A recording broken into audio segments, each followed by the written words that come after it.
Halo guys, apa kabar? Semoga kalian semua sehat selalu dan dilancarkan rezekinya.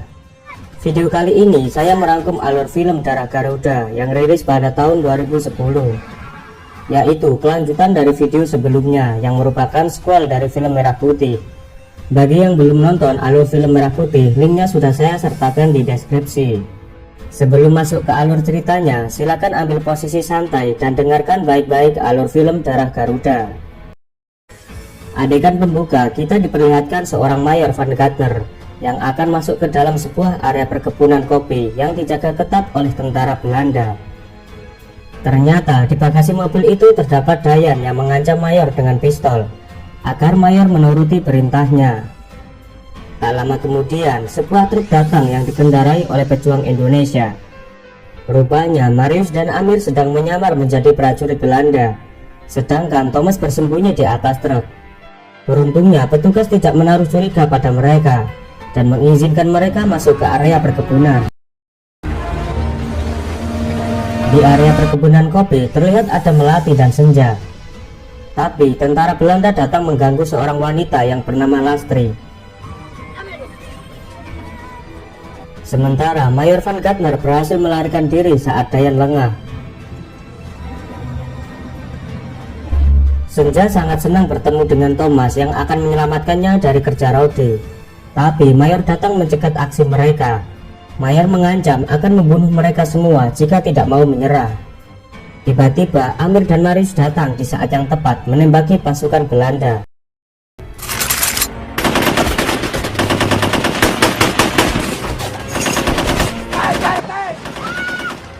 Lalu mereka berhasil membawa pergi Senja dan Melati.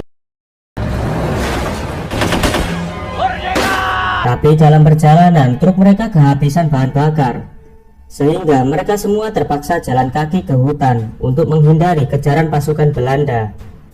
Saat malam tiba, mereka beristirahat dengan menyandra salah satu tentara Belanda. Tak disangka Lastri menembak tentara Belanda yang sebelumnya telah melecehkannya. Saat mereka semua sedang tertidur, Lastri memilih untuk kembali ke perkebunan meski sempat dicegah oleh Senja. Lastri mengatakan kalau dirinya tidak mau mati sia-sia melawan Belanda. Lalu Senja teringat akan masa lalunya ketika ia melihat kedua orang tuanya tewas dihabisi oleh amukan massa karena dianggap sebagai pengkhianat bangsa. Di saat matahari telah terbit, mereka melanjutkan perjalanan. Namun pasukan Amir diserang oleh pejuang lain. Mereka menduga pasukan Amir adalah mata-mata Belanda. Beruntungnya Dayan berhasil menahan prajurit yang bernama Sersan Yanto. Amir memberitahu kalau dirinya ingin bertemu dengan pasukan Jenderal Sudirman. Yanto lalu mengantar mereka ke kamp pasukan Jenderal Sudirman dan mereka bertemu dengan Mayor Fadli. Mayor Fadli sangat terkesan dengan aksi yang dilakukan pasukan Amir sebelumnya. Menurutnya, strategi yang dibuat oleh Amir sangatlah luar biasa karena menyerang pasukan Belanda di waktu siang hari dengan jumlah pasukan dan persenjataan yang sedikit. Karena itu, Mayor Fadli mengangkat Amir menjadi kapten dan yang lainnya menjadi letnan. Mayor Fadli kemudian memberi sebuah misi untuk Kapten Amir dan pasukannya. Misi Kapten Amir yaitu menghancurkan pembangunan lapangan udara Belanda sebelum pembangunan tersebut selesai. Misi ini sangat penting untuk menghentikan pasukan Belanda menguasai langit Jawa Tengah. Karena jika misi ini gagal, pejuang Indonesia akan kesulitan melawan Belanda. Sersan Yanto kemudian mengajak kapten untuk melihat pasukan khusus. Salah satu bocah bernama Budi dianggap sebagai penembak jitu terbaik dalam pasukannya. Yanto menyuruh Budi untuk menjelaskan 5 petunjuk besar Jenderal Sudirman. Para tentara revolusi harus punya keyakinan pada kekuatan sendiri, harus menegakkan disiplin angkatan bersenjata, harus melawan siapapun yang mencoba menguasai kita, harus membela tanah air, harus berjuang hingga titik darah penghabisan. Selesai, Kapten. Kemudian Kapten Amir meminta Sersan Yanto untuk segera menyiapkan pasukannya dalam waktu 2 jam. Semua prajurit bersiap menjalankan misi. Sebenarnya Kapten Amir berat hati untuk meninggalkan istrinya. Namun Kapten Amir harus melaksanakan tugas untuk berjuang membela negara. Di tengah jalan, Kapten Amir berhenti untuk menunaikan ibadah sholat.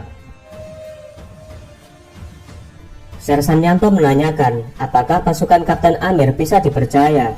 Yanto mengatakan kalau pasukannya pernah diserang karena ada salah satu prajurit yang menjual informasi kepada pasukan Belanda. Sersan Yanto mengira salah satu bawahan Kapten Amir adalah mata-mata Belanda. Karena tidak ada bukti yang kuat, Kapten Amir tak percaya dengan apa yang dikatakan Sersan Yanto. Setelah itu, Kapten Amir dan pasukannya kembali melanjutkan perjalanan. Tiba-tiba mereka dihadang oleh pasukan Belanda dan pertempuran tak bisa terhindarkan.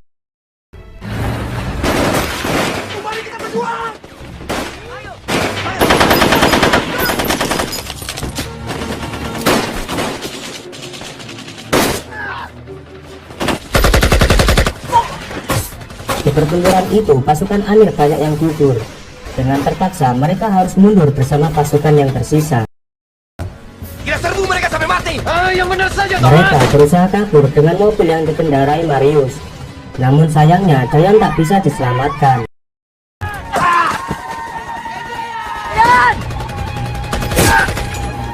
Dayan!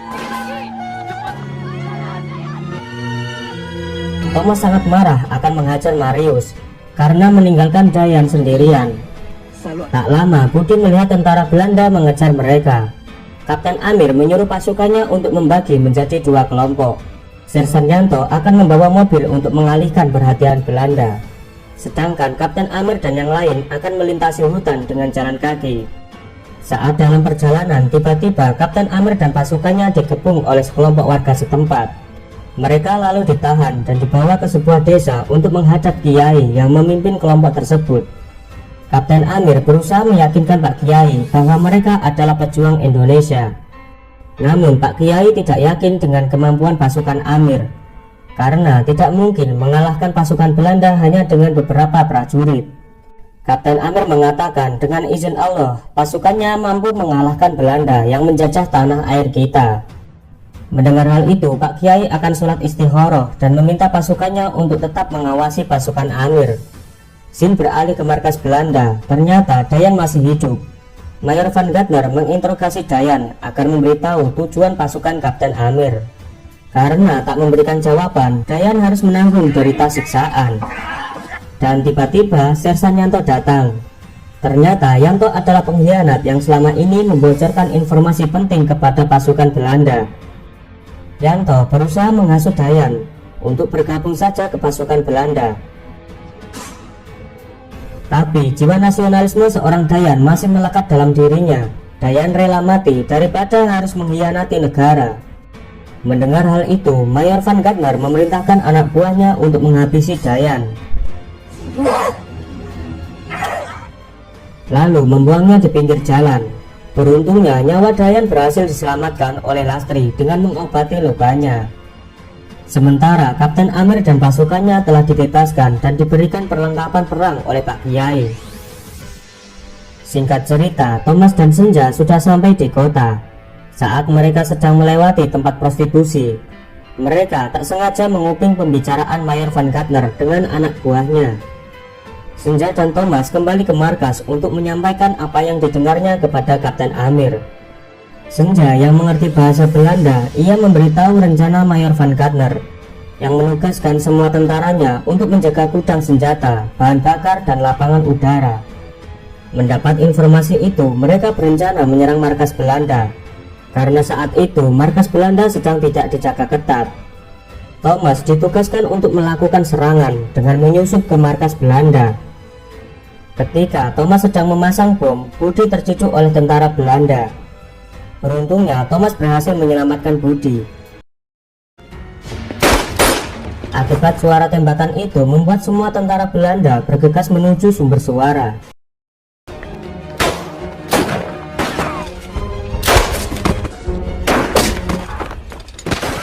Sedangkan Yanto berpura-pura sedang ditawan oleh Belanda agar dirinya tidak dicurigai oleh Thomas.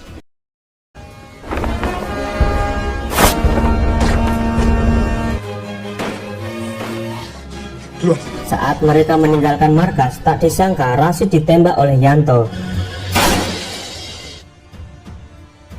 Mengetahui Yanto telah berkhianat, Thomas sangat murka. Ngana kau mati, Yanto? Namun Thomas tidak mengejar Yanto karena sebentar lagi bom akan meledak. Dan akhirnya mereka berhasil menghancurkan markas Belanda. Mayor Van Gardner yang berada di lapangan udara sangat kaget setelah mendengar suara ledakan dari markasnya. Lalu Mayor Van Gardner menyuruh pasukannya menuju markas. Melihat kesempatan itu, Kapten Amir dan pasukannya segera menuju ke lapangan udara. Sementara Dayan yang sudah mulai pulih meminta izin kepada Lastri untuk bertempur. Thomas ditugaskan untuk memasang bom di gudang bahan bakar, sedangkan Kapten Amir bertugas memasang bom di menara, dan Marius ditugaskan untuk meledakkan pesawat. Setelah mengetahui pejuang Indonesia sedang berada di sana, Mayor Van Gardner dengan cepat membunyikan alarm. Tak lama, para prajurit Belanda keluar untuk menghentikan pejuang Indonesia. Dengan sigap, Kapten Amir segera menyerang mereka.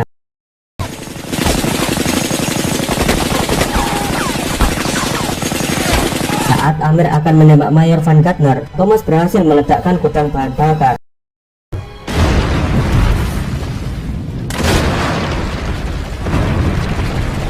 Kemudian pasukan Belanda menyerang pejuang Indonesia dengan membabi buta.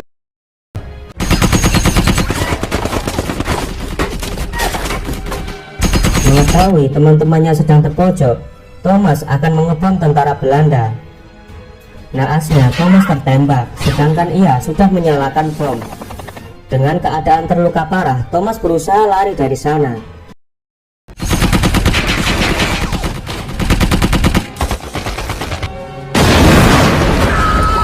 Melihat Thomas yang sudah sekarat, Senja berusaha menyelamatkan Thomas dan Kapten Amir melindungi mereka. Namun sekarang posisi pejuang kita sedang terpojok dan kehabisan amunisi. Mereka hanya bersembunyi di bawah menara dan tak bisa berbuat apa-apa selain pasrah menunggu ajal menjemput mereka. Dalam situasi seperti itu, Kapten Amir memohon pertolongan kepada Allah dengan cara melakukan sholat. Tiba-tiba Dayan berhasil melumpuhkan prajurit Belanda, lalu menembaki semua tentara Belanda dengan sangat brutal. Seakan-akan kemarahan Dayan sudah tak terbendung lagi.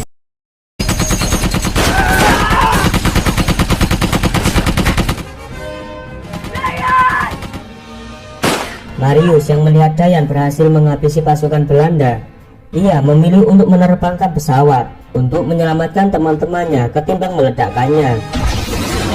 Mengetahui Marius yang mengendalikan pesawat, Kapten Amir dan lainnya lalu bergegas masuk ke dalam pesawat. Saat Dayan berlari menyusul mereka, tiba-tiba Mayor Van Gardner serta prajuritnya menembaki Dayan. Lalu Thomas melepaskan tembakan untuk melindunginya. Dengan kondisi terluka, Dayan berusaha berlari sekuat tenaga untuk masuk ke dalam pesawat. Tolong berhasil!